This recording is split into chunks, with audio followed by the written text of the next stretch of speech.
there's so much skin and tissue there. But with 4 times the body weight of the runner pounding on the heel, that's a lot of potential damage. So, what's Wacky's solution? We inserted this intricately designed gel at this position and at this position. These gels absorb high ground reaction force in running.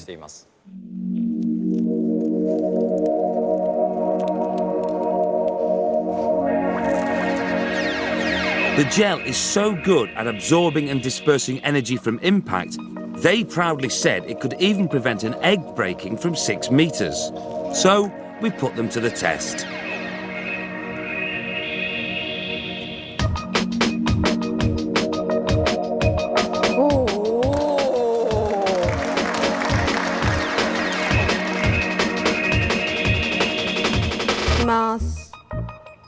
The special gel disperses the energy of the impact outwards rather than straight down, spreading the force, not compacting it.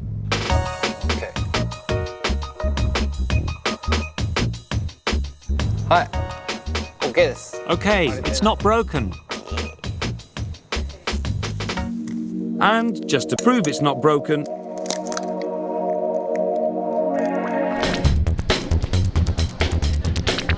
back in China, on the assembly line, this gel is glued in between 2 parts of the midsole.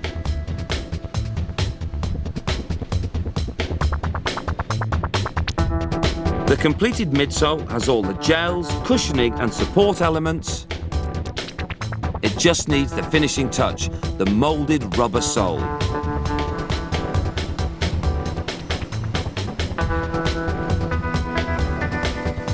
And all that's left is for the midsole to be checked and cleaned. Now the underside of the running shoe is complete. Back in Japan, Wacky is looking at the way the foot moves and how that affects the upper section of the running shoe.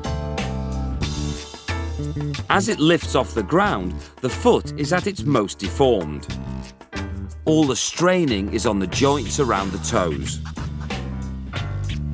This uneven strain distribution causes the running shoe to scrunch up behind the toes. Alongside all this high-tech research, sometimes a little bit of low-tech is needed to solve problems.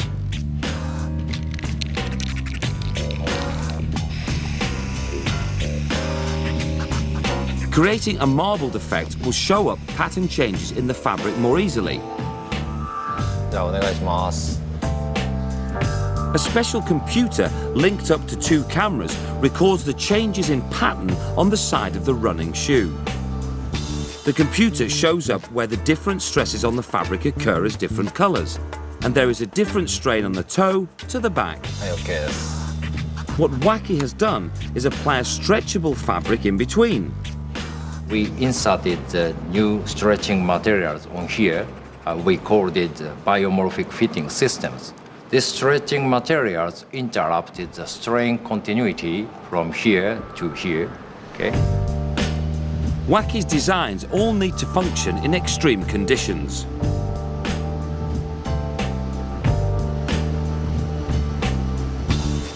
This special climate-controlled chamber generates temperatures ranging from 60 degrees to -15 degrees centigrade.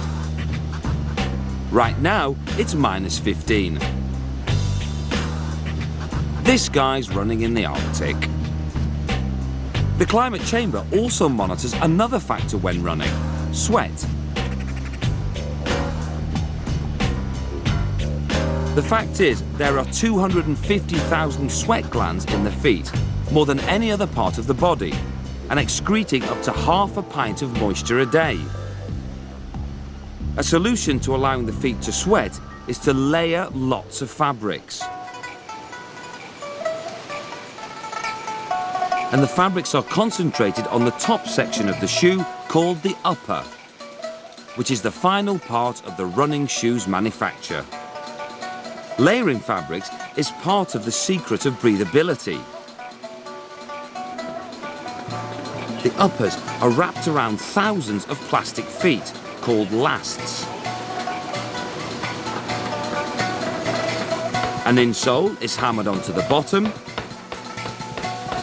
Each batch of lasts is for a particular shoe size. One of these has your number on it.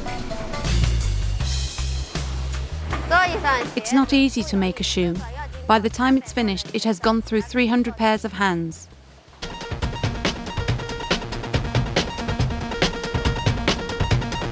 The shoe is cooked over a grill and clamped around the last.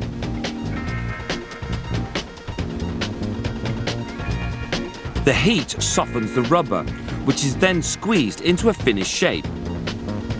Now it may look like a running shoe, but no one's going running just yet. Not without a sole.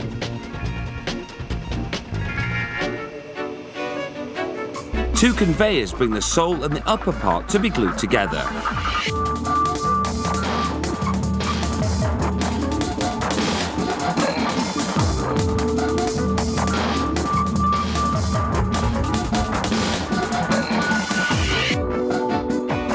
Finally, the laces are tied, the running shoes are cleaned and boxed, ready to be sent around the world to where size 10 feet need them.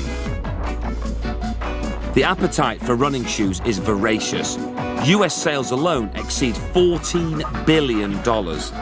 In China, 300 pairs of hands have put together 50 separate parts and made an engineering wonder.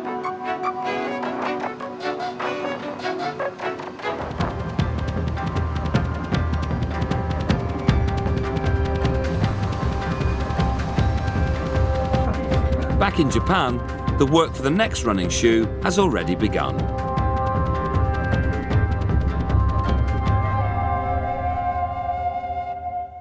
You are watching How Do They Do It? Prepare to be amazed. Every night at 9 on Ultimate Discovery. The finest lineup of